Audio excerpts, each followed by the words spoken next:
Welcome along to another episode of Trip Notes. It's a New Zealand Herald travel podcast brought to you by House of Travel, Better Together. And first, let's say hi to Stephanie Holmes, New Zealand Herald travel editor. How's it going? Tim, I'm good. You're looking quite tanned, which is unusual because you've just been in America in the snow, almost. Yes. Yeah. Yes, so in New York, no sunbeds. But yeah, New York and Boston, and they were cold, but a little bit of Hawaii on the way back. Oh, okay, there you go. And then my front lawn. So I had a few days without work. So nice. it was, Okay. All good. I'm glad we've cleared that up. But it's nicer to say it's Hawaii as opposed to spray. West Auckland or a spray. Exactly right. And that voice you just heard is our special guest. She's an actress and comedian, star of the great Kiwi Bakeoff, as well as Have You Been Paying Attention? Reportedly buys cushion covers from every single international destination you go. Hayley Sproull, is that correct? I do buy cushion covers everywhere I go, and there's only so much couch, and I've been to a lot of countries.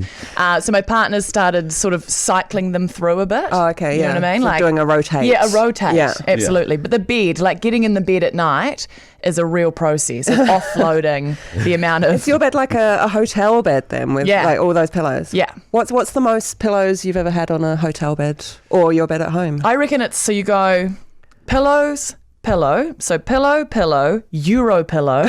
Okay. Then you go cushion, log cushion, feature cushion. Wow. Because have you ever ordered from the pillow menu? I feel I'm not cultured enough to order from a pillow menu. I know, because how do you know what pillow you want, right? Are you just going to get them to bring every single pillow up and then can you just wait here while I try them? It's like wine tasting. You just want to have a little bit of each before you decide on the one you want a glass of. I've never done it because I just don't understand the logistics of how a pillow menu works. But maybe next time I'll try it. Yeah, no, because you're quite right. Yeah, because how are you actually meant to know? Because you could say, I like it sort of soft, but not too soft. Yeah. Or what does that actually mean? Yeah. Anyway, we can cover that off, possibly. Bit of a tangent there. At the end of the podcast, we've got our destination of the week, which is, ready for the fun facts? Yes, always. Nearly 5 times the size of Japan. Wow. Ooh. Wow. 7 times the size of Britain, 2.5 times the size of Texas. Over 200 national parks in this place, 5 World Natural Heritage areas, and so many of my favourite destinations. It's Queensland and Australia, so we will get to that soon.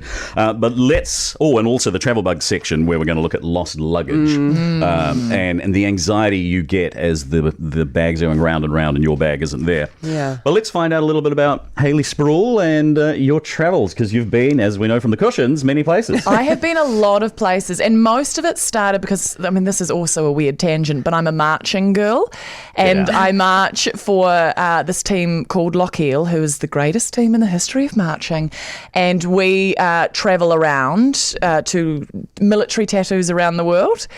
So we'll put that aside. No, this is sensational. This is magnificent. I know. So basically, when I was 16 years old, my world exploded, and I ended up going to, Sydney first. Wow. Let's start small. But then I went to Norway, which was my first big trip. And then you go all that way because, New Zealand's so far away from everything.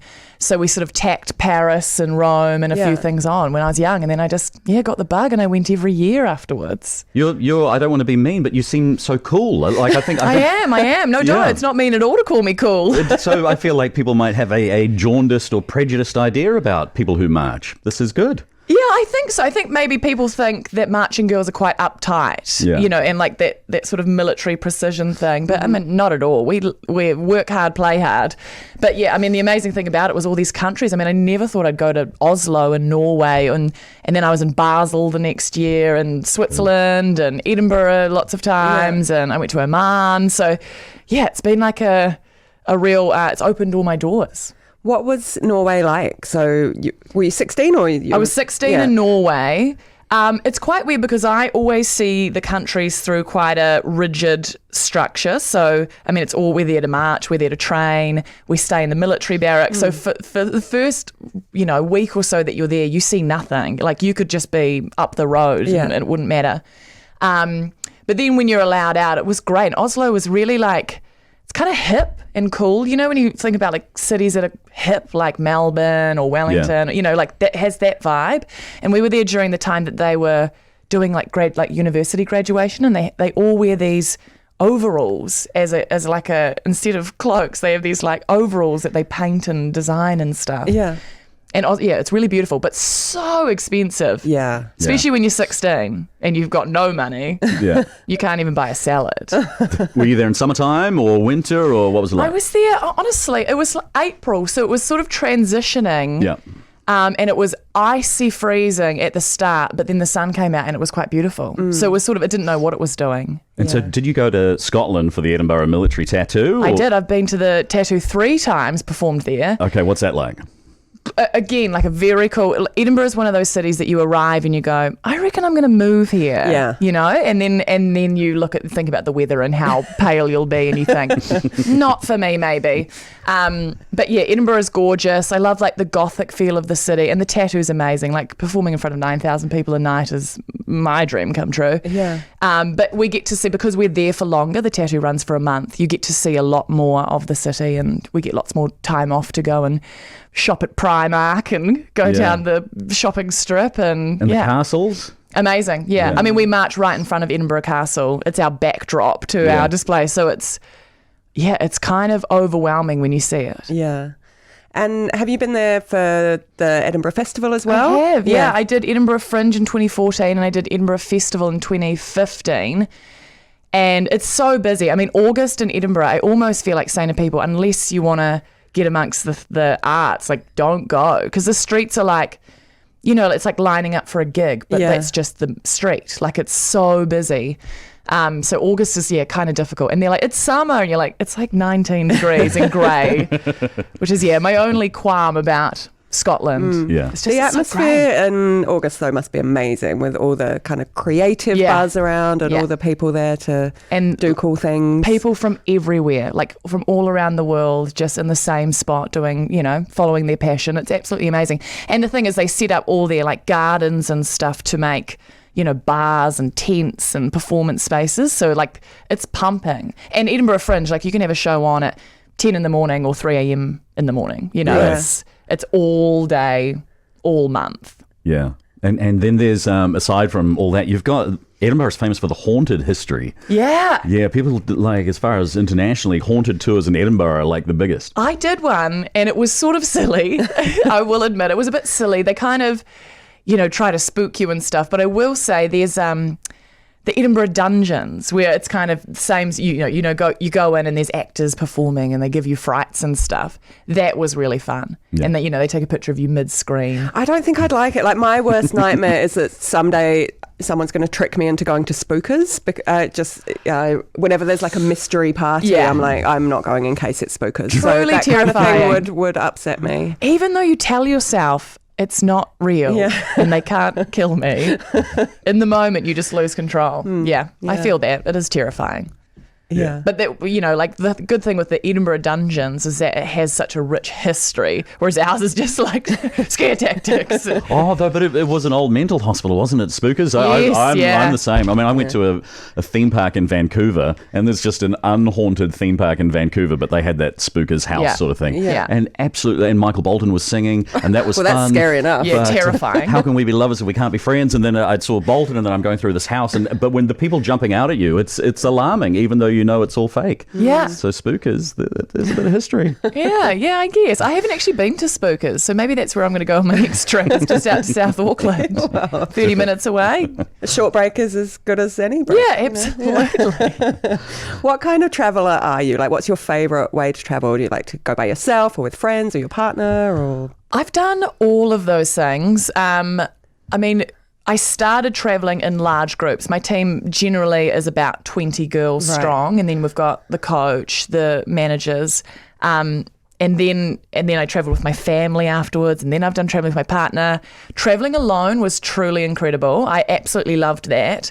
I sort of went off the beaten track a little bit when I travelled on my own. Because, you know, when you first start going overseas, you do like the main, you're like, I'm going to go to Paris, I'm going to go to Rome, I'm going to see the sites, and then as you sort of see those, you go, I want to get a bit more into this country and see something, you know, what do they say? Like, I want to do what the locals do, which is honestly terrible. But I love traveling alone. The only thing is, like, sometimes when you're taking an amazing site on your own, you sort of turn to your side to go like, oh, wow, with someone, and you think, oh, I wish my partner was here, or I wish, my parents were here, or something like that. So where did you go on your own? I went to Pisa, and then I caught the train to Lucca. Oh, do you know Lucca? It's in no. Tuscany. Oh, beautiful. It is incredible. It's like it's a big city, but the old Lucca is like contained within the walls, you know? I love you, that. Yeah, you Yeah. can go in and you get lost in the streets, and really there's nothing to do or see there, which is great. They have markets and food and Cushions. yeah, cushions, got a cushion. So I went to Lucca, I went to Pisa, I went to Paris, and then I went to Thailand on my own.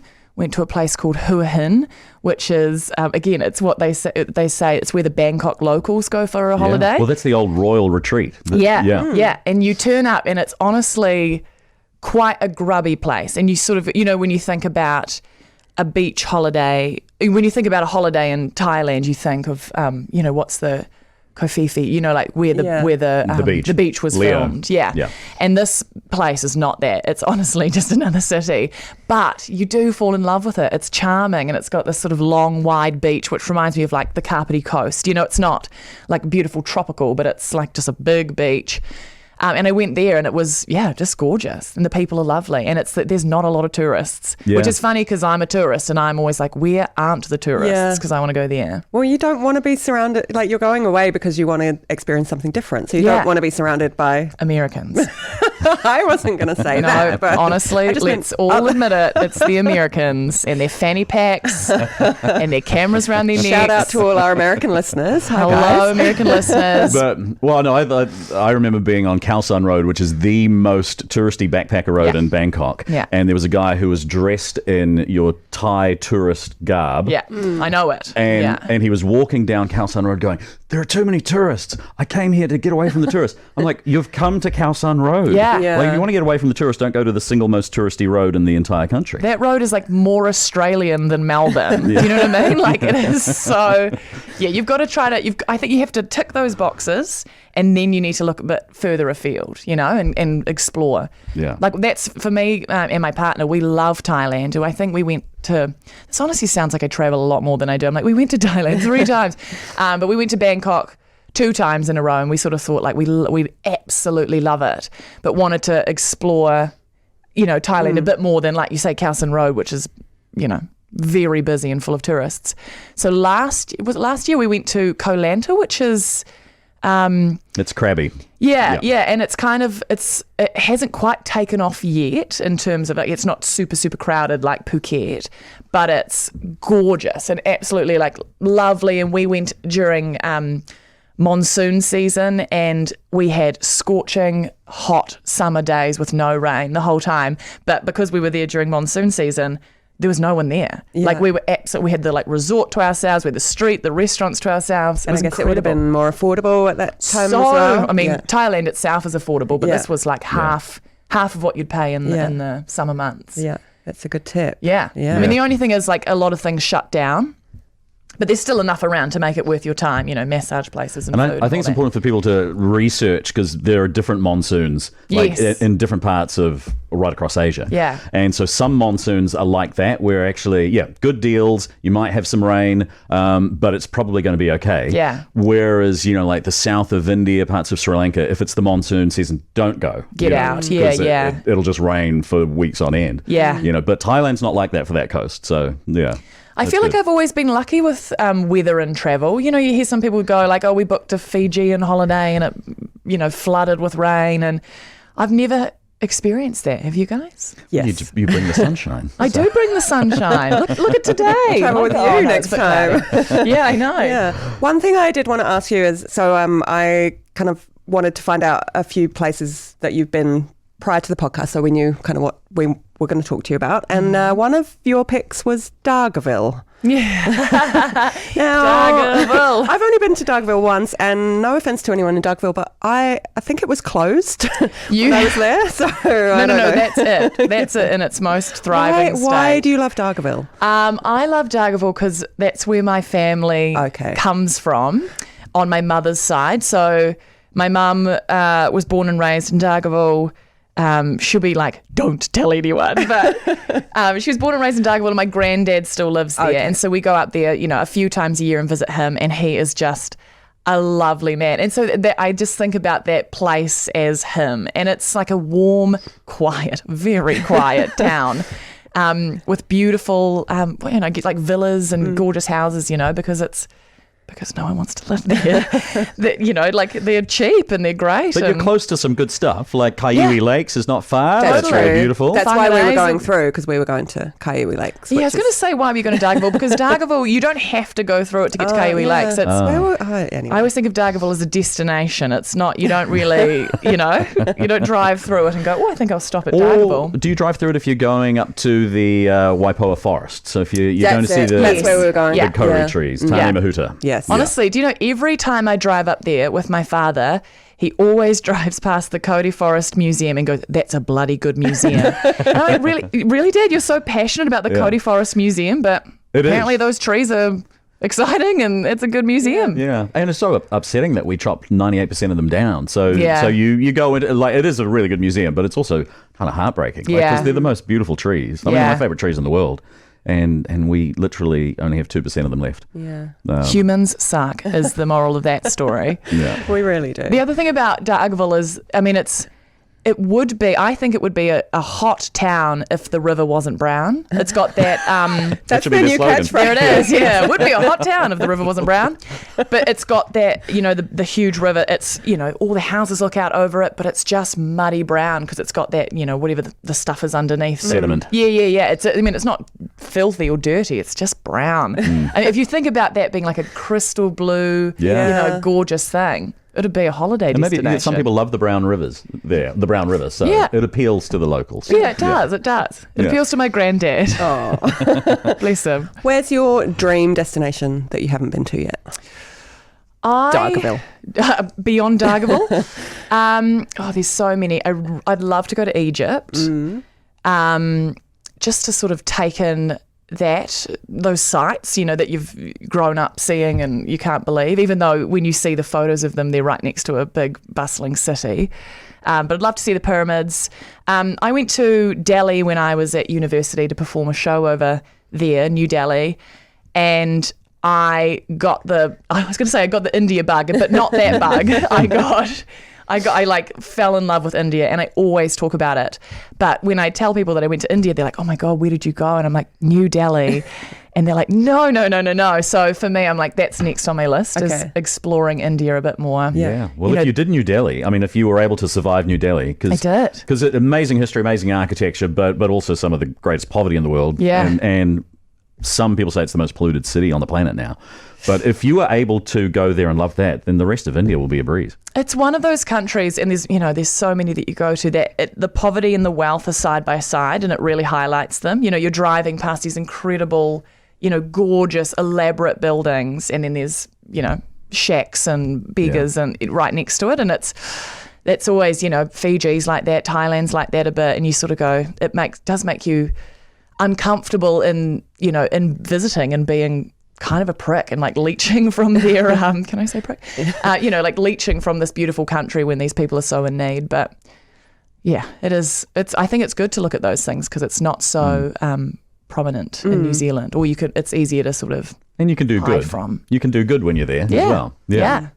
I mean, I always think about that with parts of the world where your tourist dollars, if you choose to use them in a good way, can actually make a difference in someone's life.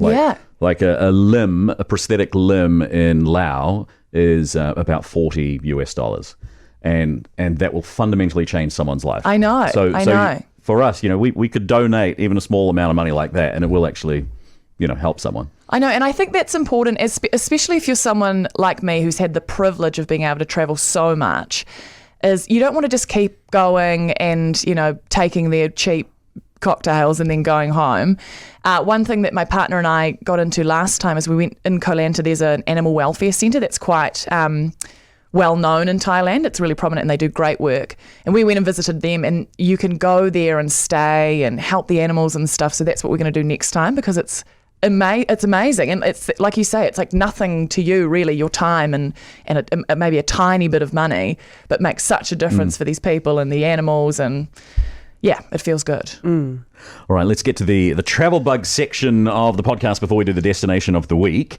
And have you ever had your luggage go missing? Stephanie, you do so much travel. Yeah, twice, but it wasn't until last year, and it was like twice in a row. And no. it had never happened to me, and I'd always been really smug about it. Like, Yeah. you know, I had never lost my case, and then, twice in a row, and it was so upsetting. I handled it so badly. It was just Was it on the way there or the way back? way back. So not, you know, it wasn't so disastrous, but it was just the thought of like all these things. And I'd been in America, so I'd done lots of shopping, and I had my giant suitcase, and it was full up with all these things. And then it was just the thought that I might never get these back, and trying to think about, you know, your insurance claim and how do you prove that you've got all these things. I know. And I was just really stressed about it. And also the people on the other end of the phone when I was trying to get it back were just so unhelpful. It was really, really stressful. I think they do that on purpose. Do you know what I mean? Like, I've never met a helpful baggage handler, and I challenge anyone to introduce me to one, because it is frustrating. I mean, they must get it all the time. It's so easy. Sometimes when I arrive in a different country, I'm like, I'm amazed my bag's even there. We've had such a journey to get here, and there you are. I haven't seen you since Wellington or Auckland, you know? But yeah, it truly does bring out the worst in you when your baggage doesn't show up. I think that's all right when you get home, because at least you've got undies, Yeah. you know, and a toothbrush when Yeah. you get home. I think arriving there and that waiting, and you've arrived somewhere, you just want to get out there Yeah. and go and see this place, and you're at the carousel, which is now empty, Yeah. and everyone's gone. Exactly. And you want to get changed. You know, Yeah. so that you You're want to in get your your bag, oh. go to the hotel, have a shower, get changed. And if you can't do that, it's taken me until like now being 38 that I actually will have a change of clothes in my hand luggage. Yes, genius, And it's life-changing. It's because of the missing luggage. Did you get yours back, Stephen? I did, yeah. And it was only a couple of days. And then I was like, you're actually an idiot. You just, you know, it was 2 days out of your life. Like, Did you chill ring and out. apologise? I'm sorry No. about the way I spoke to you. I mean, I think I spoke to them fine, but yeah, they were just so unhelpful. Yeah. Yeah. And it's just that frustration because you just want to sort it out yourself, and you've got to go through all these people. Yeah. I know. I arrived in, because I always feel like when you get off a plane, especially if you're going far away, the clothes you're wearing on the plane, they need to be burned. Do you know what I mean? Like, you're like, I don't want to wash, I don't want to ever see these again. Burn them, get them out of here.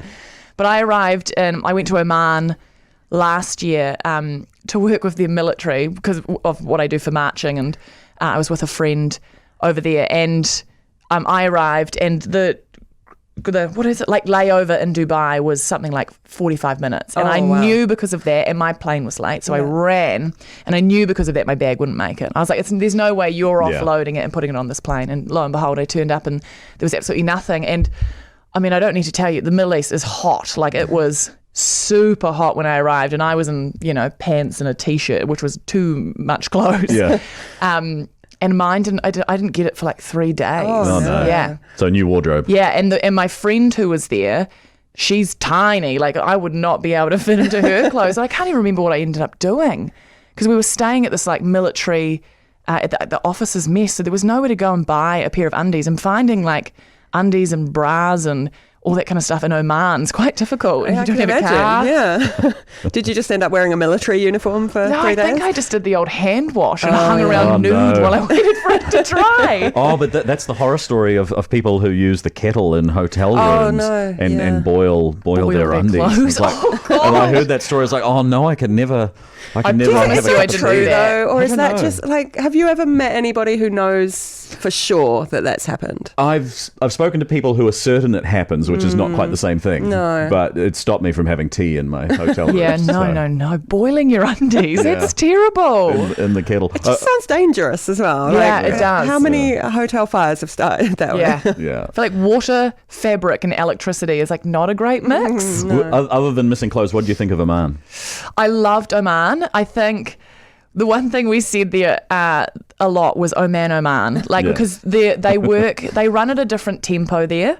And I'm quite like a highly strung, bit of an anxious person, quite highly strung. I'm always moving really fast. And we were working in the military, expecting this sort of precision. And Oman has such a beautiful, chill energy. Even in the military, they're like they're so low key. Yeah. So that took some getting used to, but once you do, it is so beautiful. And the dying to go people there. are just so nice. They've got like a gorgeous port, you know, like they're right on the sea. It's, a really amazing place. And it's safe and it's developed as well. It's super safe and super developed. I mean, we were, again, like in the military, so we had lots of protection and we had a car, so we didn't have to, you know, taxi around and stuff. We were still a marvel with my like glowing white skin, and I'm super tall and, you know, not dressed like everyone else. But yeah, I'd go back in a heartbeat. It's absolutely gorgeous. Yeah, I think there's like good diving and beaches there as well, are there? Yeah, there's good beaches. We went to, what are they called? Oh, I wish I could remember it. It's like a cave that you swim in. So, you know, you have to like go on a big trek. Yeah. They have them in Mexico. Yeah. And then you go on a big trek, and eventually you have to ditch your packs and your clothes on the side of the mountain or wherever you are. Yeah. And then you start wading, and then you start swimming, and then you go through this tiny little crevice, and then you're in a cave. Wow. And that was one of the most amazing things. Yeah. And that was just, you know, the water is like reflecting blue, and absolutely incredible. Well, let's get to our destination of the week, which is, I gave the fun facts earlier on, hugely popular with people all over the world, including Kiwis. And tourism in Queensland, Australia really took off in the 80s with Paul Hogan and with the Crocodile Dundee films. Do you have any favourite spots, Stephanie, in Queensland that you recommend? Yeah, so the Whitsundays are beautiful. It's kind of like the Bay of Islands, but a bit more tropical. Yeah. And I love, we talked about it with Tony Street in our last episode, but Noosa's really beautiful. The Noosa National Park, Noosa Heads, it's absolutely stunning. But Queensland's so big. Like, I feel like I've been a few times to different places, but it's so big. There are so many places I still haven't been. Australia is so big. Yeah. But then if you think whatever your so 5 fun times facts the were. size of Japan. Yeah. And something Texas. 2.5 times the size of Texas. Yeah. So it's crazy. Pretty, is that pretty bloody Queensland? big. Yeah. Queensland itself. Yeah. And I think, I mean, the Gold Coast is great. Love the Gold Coast. But even you know, go beyond surfers, which is the beach is fantastic, the high rises, the shopping, blah, blah, blah, all the rest, that's cool. But even if you just go a tiny bit inland and it's really lush, you know, there's this band of beautiful green. There's a place called the Bunya Mountains National Park, which is a couple of hours inland, either from the Gold Coast or Brisbane. And so these enormous bunya trees with crazy massive roots. You know, in Cambodia, how the roots of the trees spill over the temple walls? So these trees look like that, and so you're up in the mountains and there's little wallabies everywhere, and I stayed in a cottage, 3-bedroom cottage, and I was on my own. I got kind of scared, but just not from the wallabies, I don't know. Anyway, but it was so beautiful, and then the views out when you're on top of the mountains and you break free from this dense rainforest, and you're like, wow, like I don't think we realize just how beautiful Australia is. You know? Yeah, and I feel like, especially New Zealanders, like when we think about a getaway, we think so far afield. You know, we go, we're going to go to Thailand or Bali or Italy. Where like our next door neighbour has so much to explore, and you can't just say like, I've been to Australia because I've been to Melbourne. You know, like there's so much beauty there, and beaches, like you say, like total like Australia has so many different landscapes. It's not just one thing. That's you know. Right. Well, even in the Sunshine Coast, and you've got the beautiful beaches of like Noosa and Mooloolaba, and then you just go inland a bit and you go into the hinterland, they call it, and it's not even that far inland, and it's like rainforest and mountains and just crazy beautiful. I really want to go to the Daintree National Park. So that's like ancient rainforest. It's supposed to be incredible. Yeah. I've got a lot of Australia to tick off, to be honest. I've never been anywhere in Queensland. Yeah. What would you be like with the cassowary? Are you aware of the cassowary, which is... Are they the... If you Google cassowary, then the next word that comes up is attack. But you're not going to be attacked. Like the cassowary is this crazy bird which does linger deep within the rainforest.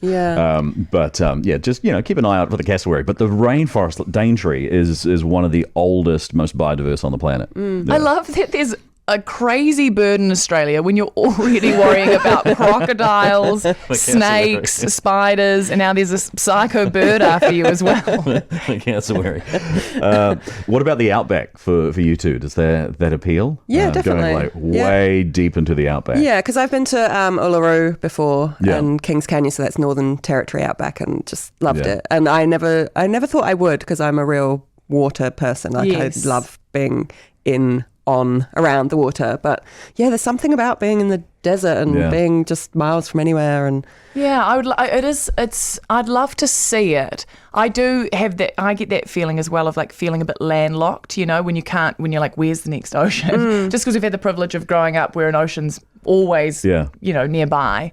But I thought I would feel that, but I think because it's so vast that you don't feel claustrophobic because there's just land for, you know, it's so big. I would love to see Uluru. I think it's fantastic that they've closed it to public. I think it's terrible that people have been lining up to trek over it one last time, but you know, it is a sacred site, and I think it's good that it's been closed. But I'd love to sort of just behold it, you know, and have a look at it. I went to a music festival, so deep in Queensland, a place called Birdsville, and they have this thing called the Big Red Bash, and it's the most remote music festival in the world. Wow. And so it was about 1,500 kilometres inland from Brisbane.